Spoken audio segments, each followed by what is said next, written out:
বিশ্বনবীর হাদিস শুনলেন উম্মে সালামা রাদিয়াল্লাহু তাআলা আনহা। ওনার স্বামী হলো আবু সালামা। মজার ঘটনা খেয়াল করে শুনেন আমার প্রিয় কলিজার টুকরা ভাইয়েরা। কানগুলো খরগোশের কানের মতো খাড়া করে আমার দিকে তাকান। সাইয়্যিদাতুনা উম্মে সালামা রাদিয়াল্লাহু তাআলা আনহা, ওনার স্বামীর নাম আবু সালামা। শ্রেষ্ঠ দম্পতি, শ্রেষ্ঠ ফ্যামিলি। প্রথমে হিজরত করেছিলেন হাবাসায়, পরে হিজরত করেছেন মদিনায়। উহুদ যুদ্ধের পরে ওনার স্বামী আবু সালামা ইন্তেকাল করলো, শহীদ হলো। সুবহানাল্লাহ পড়েন। যখন আবু সালামা ইন্তেকাল করলো, উম্মে সালামা রাদিয়াল্লাহু তাআলা আনহা কেঁদে কেঁদে হয়রান। আর নবীর শিখানো বাণী অনুযায়ী তিনি বারবার পড়ছিলেন ইন্না লিল্লাহ। কি পড়ছিলেন? মুই কই যামু, কি হরমু, এগুলো বলে নাই। কি বলছে? ইন্না লিল্লাহ। যেহেতু বিশ্বনবী বলেছেন কেউ যদি বিপদের প্রথম ধাক্কায় পড়ে ইন্না লিল্লাহি ওয়া ইন্না ইলাইহি রাজিউন, আল্লাহুম্মা আজুরনি ফি মুসিবাতি ওয়া আখলুফ লি খায়রাম মিনহা, তাহলে এই বিপদে যে সে যা হারালো তার চেয়ে শ্রেষ্ঠ কিছু দিয়ে আল্লাহ তার বদল দিয়ে দিবে। এই হাদিস শুনে উম্মে সালামা রাদিয়াল্লাহু তাআলা আনহা ওনার প্রাণ প্রিয় স্বামী আবু সালামার ইন্তেকালের পরে চোখের পানি ছাড়ে আর পড়ে ইন্না লিল্লাহি ওয়া ইন্না ইলাইহি রাজিউন, আল্লাহুম্মা আজুরনি ফি মুসিবাতি ওয়া আখলুফ লি খায়রাম মিনহা। বারবার এই দোয়া পড়ে চোখের পানি ছাড়ে, এই দোয়া পড়ে চোখের পানি ছাড়ে। আর মনে মনে বলে আবু সালামার মতো ভালো মানুষ মদিনাতে নাই, আবু সালামার চেয়েও ভালো মানুষ মদিনাতে নাই। তার চেয়ে ভালো মানুষ কি করে আল্লাহ তাআলা আমারে দিবে? তার চেয়ে ভালো মানুষ তো আমি মদিনাতে দেখি না। চোখের পানি দিয়ে বুক ভাসায় আর নবীর হাদিসের উপর আমল করে পড়ে ইন্না লিল্লাহি ওয়া ইন্না ইলাইহি রাজিউন, ইন্না লিল্লাহি ওয়া ইন্না ইলাইহি রাজিউন। পড়তে পড়তে চোখের পানি ছাড়ে আর চিন্তা করে বিশ্বনবী বললেন এই দোয়া পড়লে যেটা হারালাম তার চেয়ে ভালো কিছু দিয়ে আল্লাহ পুরস্কার দেয়। আবু সালামার চেয়ে ভালো মানুষ মদিনার মধ্যে আর কে হতে পারে? কি আজীব তামাশা, কি অবাক করা ঘটনা। কিছুদিন পরে দেখা গেল সাইয়্যিদুল মুরসালিন রাহমাতাল লিল আলামিন স্বয়ং বিশ্ব নবী উম্মে সালামাকে বিয়ের প্রস্তাব পাঠিয়েছে। স্বয়ং বিশ্ব নবী উম্মে সালামা রাদিয়াল্লাহু তাআলা আনহাকে বিয়ের প্রস্তাব পাঠিয়েছেন। উনি রাজি হয়ে গেলেন, বিয়ে হয়ে গেল। উনি হয়ে গেলেন উম্মুল মুমিনিন, আমাদের মা, পুরো মুসলিম উম্মার মা। চিৎকার করে বলেন আল্লাহু আকবার। তাহলে আমার প্রাণপ্রিয় ভাইয়েরা, বিপদে পড়লে আমরা পড়বো ইন্না লিল্লাহি ওয়া ইন্না ইলাইহি রাজিউন, আল্লাহুম্মা আজুরনি ফি মুসিবাতি ওয়া আখলুফ লি খায়রাম মিনহা। পড়বেন? পড়বেন না?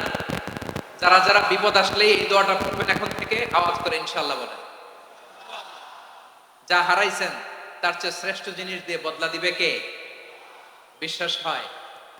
একটু সন্দেহ লাগে মনে হয়, একটু সন্দেহ আছে? যাদের বিশ্বাস হবে তাদের কি আল্লাহ উত্তম বদলা দিবে, ঠিক কিনা বলেন? তাহলে বিপদে পড়লেই প্রথমে আমরা এটা পড়ব। দোয়াগুলো যদি এখন মুখস্থ না হয়, এই যে রেকর্ডিং হচ্ছে, পেয়ে যাবেন, কালকেই পেয়ে যাবেন। শুনে শুনে মুখস্থ করবেন। আমার মায়েরা, আমার বোনেরা, আপনাদের জন্য 3টি মাঠের অ্যারেঞ্জমেন্ট করা হয়েছে, আমি জানি।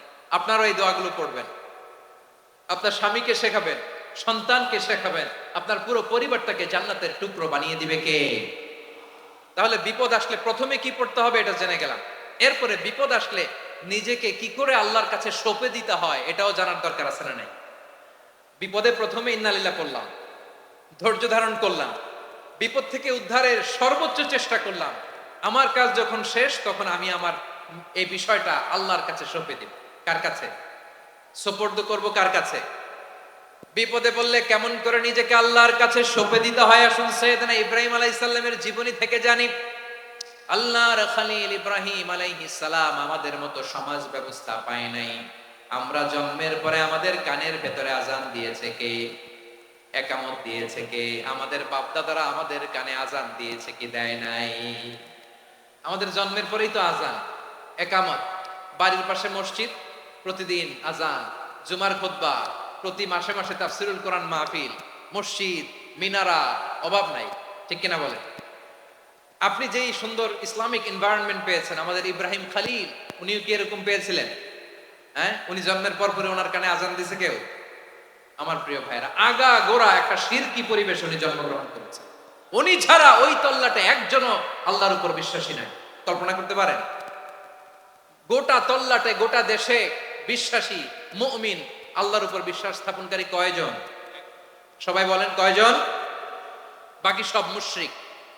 বাকি সব মুশরিক নিজের সাথে নিজে শক্ত বোঝাপড়া করে, অ্যানালজি করে, সেলফ কনভারসেশন করে উনি মহা সত্যের সন্ধান পেয়েছে। উনি আকাশের তারা দেখে ভাবে মনে হয় এটাই আমার খোদা, পরে দেখে তারা নাই, মনে মনে বলে না তাইলে এটা না। আবার চাঁদ দেখে বলে চাঁদটা বড় মায়া লাগে, মনে হয় এটাই আমার রব, পরে দেখে চাঁদও নাই, কয় না এটা না। এরপরে দ্বীপ প্রহরের জলজলে সূর্যটা খাঁ খাঁ করে গোটা পৃথিবীটারে রৌদ্র দিয়ে তাতিয়ে রাখে। তিনি ভাবলেন মনে হয় এটাই আমার রব, কারণ এটাই তো সবচেয়ে বড়।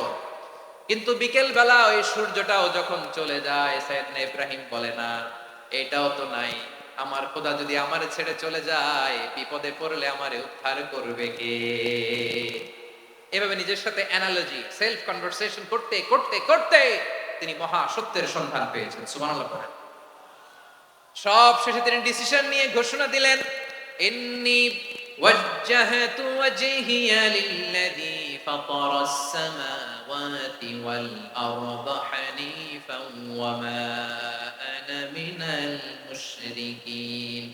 নিশ্চয় আমি এমন সত্তার দিকে মনোনিবেশ করলাম, মুখাপেক্ষী হলাম, যিনি আকাশ বানিয়েছেন, জমিন বানিয়েছেন, আমি মুশরিক নই। সুবহানাল্লাহ। পারতেন, আপনি পারতেন? কেউ নাই, লক্ষ লক্ষ মুশরিক, আপনি একা। ওনার মতো এরকম বিচক্ষণতা দিয়ে আল্লাহরে খুঁজে পাইতে পারতেন আপনি? কি নবী ছিল, আল্লাহকে খুঁজে পেয়েছে। যখন আল্লাহর ইবাদত শুরু করলো, এই কথা ছড়ায় পড়লো চারদিকে। নমরুদ সাইয়েদনা ইব্রাহিমকে ডেকে পাঠালেন। নমরুদ বলে, ইব্রাহিম তুমি নাকি মূর্তির পূজা না করে কোন নতুন রবের ইবাদত করো, কে তোমার রব? সাইয়েদনা ইব্রাহিম বললেন, রব্বি আল্লাযী ইউহয়ী ওয়া ইউমীত, আমি এমন রবের ইবাদত করি যিনি জীবন দেন, যিনি মৃত্যু দেন। নমরুদ বলে, তাই নাকি? তোমার রব জীবন দেয়, মৃত্যু দেয়, আর এটা তো আমি দেই, আমিও তো জীবন দেই, আমিও তো মৃত্যু দেই। সাইয়েদনা ইব্রাহিম বললেন, কেমন করে তুমি জীবন দাও, মৃত্যু দাও, একটু দেখাও তো। নমরুদ জেলখানা থেকে দুজন কয়েদিকে ডেকে আনলো। কয়েদি এনে অর্ডার করলো, একটাকে এখনই শিরোচ্ছেদ, হেড অফ, ডেথ পেনাল্টি, মৃত্যুদণ্ড দেয়া হলো, ফিনকি দিয়ে রক্ত বের হলো। নমরুদ বলে, দেখো দুজনকে ধরে আনলাম, একজন কয়েদিকে দিলাম ডেথ পেনাল্টি, মৃত্যুদণ্ড, ওরে মৃত্যু দিলাম। আরেকজন যে দাঁড়িয়ে আছে, চাইলে ওরেও আমি মৃত্যুদণ্ড দিতে পারি, কিন্তু না, ওরে আমি দিব না, ওরে আমি বাঁচাইয়া দিলাম, ছেড়ে দিলাম, মানে জীবন দিলাম। দেখো ইব্রাহিম, তোমার চোখের সামনে একজনরে মৃত্যু দিলাম, আরেকজনরে জীবন দিলাম। আপাত দৃষ্টিতে তাই তো, একজনরে তো জীবন দিল, আরেকজনরে মৃত্যু দিল। সাইয়েদনা ইব্রাহিম এবার বিপাকে পড়ে গেলেন। কিন্তু এক একজন নবীকে আল্লাহ এমন উইজডম বিচক্ষণতা দিয়ে এই জমিনে পাঠিয়েছেন, মুহূর্তের মধ্যে আল্লাহর খলিল ইব্রাহিম বললেন, ফাইন্নাল্লাহা ইয়াতি বিশ-শামসি মিনাল মাশরিকি ফাতি বিহা মিনাল মাগরিব ফাবুহিতাল্লাযী কাফার। আল্লাহর খলিল ইব্রাহিম বললেন, নমরুদ বুঝলাম তুমি জীবন দাও, মৃত্যু দাও, দেখলাম, কিন্তু আমার রব, আমার আল্লাহ প্রতিদিন সকালবেলা উষা লগ্নে ওই পূর্ব দিগন্ত থেকে সূর্যটাকে উদিত করেন, সাঁঝের বেলা, বিকেল বেলা, কুথুরি লগ্নে, সন্ধ্যা বেলা ওই দ্বিপ্রহরের জল জলে সূর্যটাকে পশ্চিম দিগন্তে ডুবিয়ে দেন। মানে সকালবেলা পূর্ব দিক থেকে উদিত করা সূর্যটাকে পশ্চিম দিকে বিকেলে তিনি ডুবিয়ে দেন। তুমি যদি পারো ওই সূর্যটাকে পশ্চিম দিক থেকে উদিত করে পূর্ব দিকে ডুবিয়ে দাও। সুবহানাল্লাহ পড়বেন না? দেখেন, ইনস্ট্যান্ট ইন্টেলেক্ট, মুহূর্তে বিচক্ষণতা, উইজডম কাকে বলে? নমরুদ পারবে? নমরুদের বাপ পারবে? ওর দাদা, ওর 14 গোষ্ঠী, গোটা বিশ্বের সব ক্ষমতাধর রাষ্ট্রনায়করা একসাথে হলে পারবে? বা বহিতাল্লাযী কাফার পারে নাই, ব্যর্থ হয়েছে। এবার তেলে বেগুনে জ্বলে উঠেছে, রেগে মেগে আগুন বলে, ফালকুহু ফিল জাহিম, ওর সাথে তর্ক নাই, না পেরে এবার এটারে আগুনে ফেলা। বিশাল বিশাল গাছ কেটে লাকড়ি এনে আগুনের কুণ্ডলি বানানো হলো, দাও দাও দাও দাও করে আগুন জ্বলে। আল্লাহর খলিল ইব্রাহিমকে আগুনে নিক্ষেপ করা হবে। আল্লাহর খলিল সাইয়েদনা ইব্রাহিমের হাতের মধ্যে রশি দিয়ে টাইট করে বাঁধা হলো। পায়ের মধ্যেও টাইট করে রশি দিয়ে বাঁধা হলো। আল্লাহর খলিল ইব্রাহিমকে আগুনের কুণ্ডলীর মধ্যে ফেলা হবে। অমিয়া, আপনি যে বিপদের কারণে ভয় পান, হতাশ হন, এটা কোনো বিপদ ওনার বিপদের সামনে? পটুয়াখালী আওয়াজ করে বলুন, সৈয়দনা খলিল ইব্রাহিমের বিপদের সামনে আমাদের বিপদগুলো কোনো বিপদ? এটা কোনো বিপদই না, এটা কোনো বিপদই না।